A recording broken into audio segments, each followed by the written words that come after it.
À Bnei Brak, il y avait une famille pratiquante, religieuse, orthodoxe. Et hélas, un des enfants, il n'était pas trop doué dans les études de la yeshiva.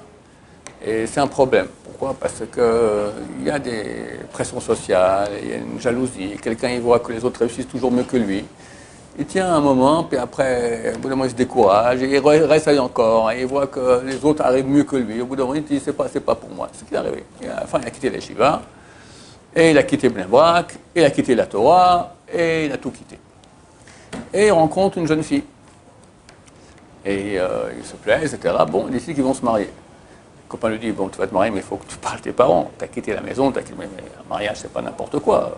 Va leur annoncer que tu te maries. Il appelle ses parents, écoutez, ça fait longtemps qu'on t'a...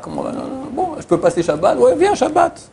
Il vient Shabbat à Bnei Brak, il leur dit qu'il a rencontré une fille, etc. Eux réagissent bien, etc., bien qu'on ne sait pas d'où elle vient celle-là.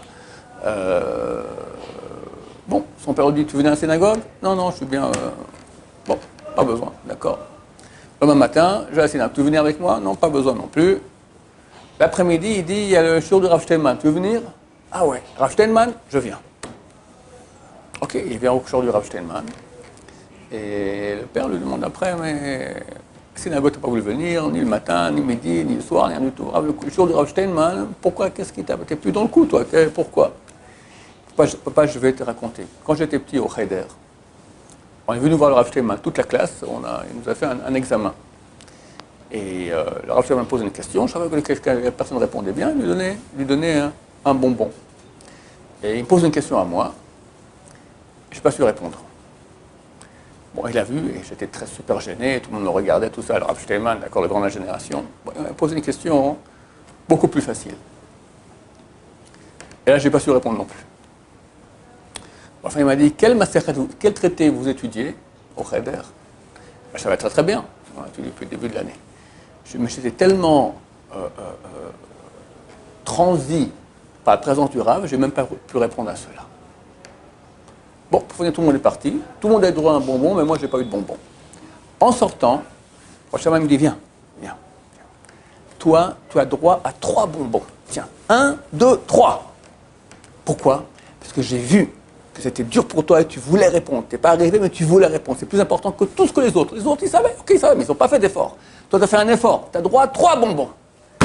Il s'y met à pleurer, le gosse. Il était tellement content. Il dit, ça, je m'en souviens jusqu'à aujourd'hui. Et jamais j'oublierai. Et il se raconte que, en allant au cours de Rav Steinman, le Rav Steinman lui a parlé un peu, etc.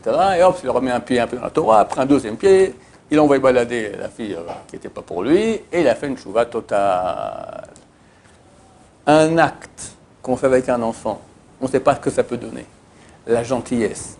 Pas féliciter que l'effort, surtout les faibles, les aider, les faire monter. Quel mérite énorme. Ah, je suis jaloux de ces bonnes actions du Rav Steinman. C'est extraordinaire.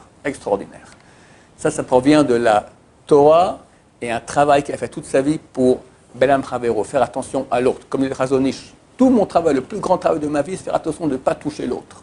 Rav Steinman était très proche du Chazon Ish. Que Dieu nous aide à aller dans ce sens-là. Baruch Adonai, l'olam, amen va amen.